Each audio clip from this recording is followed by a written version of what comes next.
नमस्कार दोस्तों, बहुत बहुत स्वागत है आप सभी का मेरे चैनल पर। दोस्तों, मैं आप लोगों के लिए लेकर हाजिर हूँ राजेश खन्ना की बायोग्राफी कुछ तो लोग कहेंगे कि कुछ अंश, जो कि लिखी है यासिर उस्मान साहब ने। दोस्तों, आज की वीडियो में हम जानेंगे कि किस तरह से राजेश खन्ना और अंजू महेंद्रू का जो रिलेशनशिप था वो लिव इन रिलेशनशिप में थे। दोस्तों, 7 साल पुराना प्यार था, वो किस तरह से टूटा और राजेश खन्ना ने एक नई नवेली कमसिन लड़की डिम्पल कपाड़िया से शादी करने का फैसला कर लिया। आशा करती हूँ ये वीडियो आपको पसंद आएगा, और अगर आपको पसंद आए तो प्लीज़ मेरे चैनल को लाइक कीजिएगा, शेयर कीजिएगा और सब्सक्राइब कीजिएगा। चलिए बढ़ते हैं वीडियो की तरफ। राजेश खन्ना, डिम्पल, उनके परिवार और अपने कुछ करीबी दोस्तों को लेकर खंडाला गए हुए थे। स्टाफ के कुछ करीबी लोगों के अलावा उन्होंने इस बात की जानकारी किसी को नहीं दी थी। प्रशांत रॉय ने मुझे बताया कि दरअसल राजेश खन्ना ने एक पार्टी प्लान की थी, वो इसे प्राइवेट रखना चाहते थे। जाहिर है राजेश ने अंजू से भी ये बात छुपाई थी, लेकिन आगे जो कुछ हुआ वो बिल्कुल फिल्मी है। प्रशांत रॉय के दिमाग में उस दिन हुई घटनाएं बिल्कुल ताज़ा हैं। प्रशांत ने मुस्कुराते हुए मुझे बताया, एक फंक्शन रखा था काका जी ने खंडाला के एल ताज होटल में, तो डिम्पल, चुन्नी भाई और उनके कई दोस्त एक दिन के लिए वहीं रुकना चाहते थे। अंजू मेम साहब को इस बात की कहीं से भनक लग गई। अंजू महेंद्रू अपनी मम्मी के साथ आशीर्वाद पहुंची और प्रशांत से पूछा कि काका कहाँ हैं। प्रशांत ने कहा कि उन्हें इस बारे में कोई जानकारी नहीं है।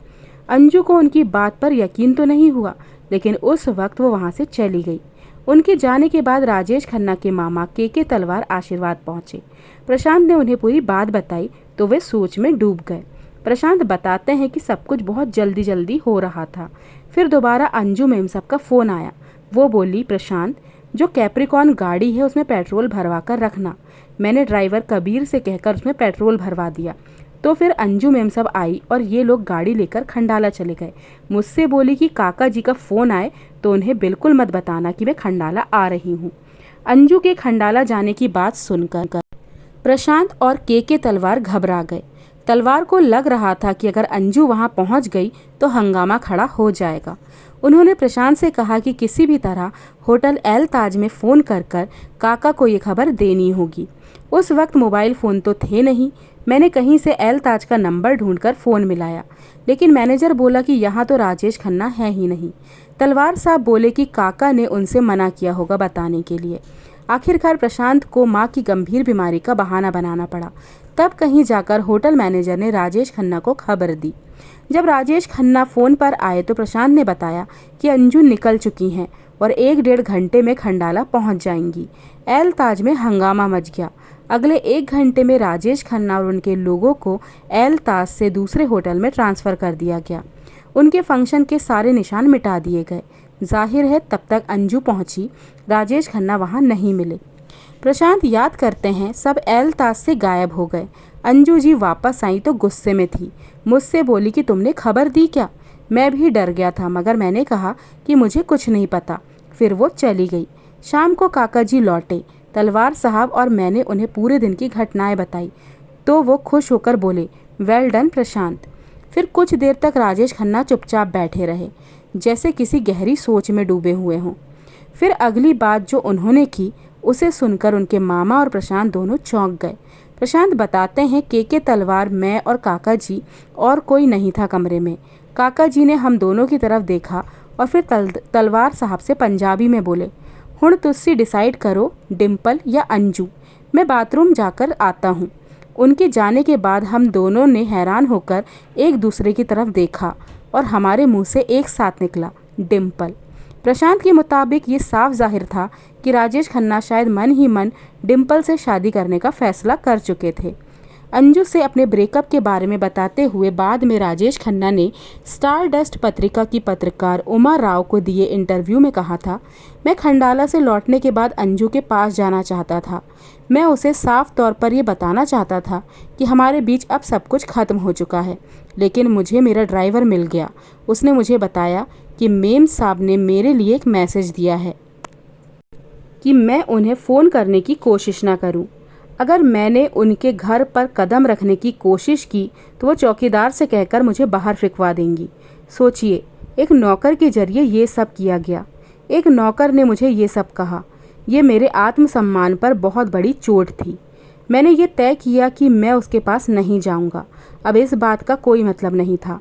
उतार चढ़ाव से भरी जिंदगी के करीब 7 साल साथ बिताने के बाद ये दोनों इस तरह अलग हुए जैसे किसी ने सोचा भी नहीं था।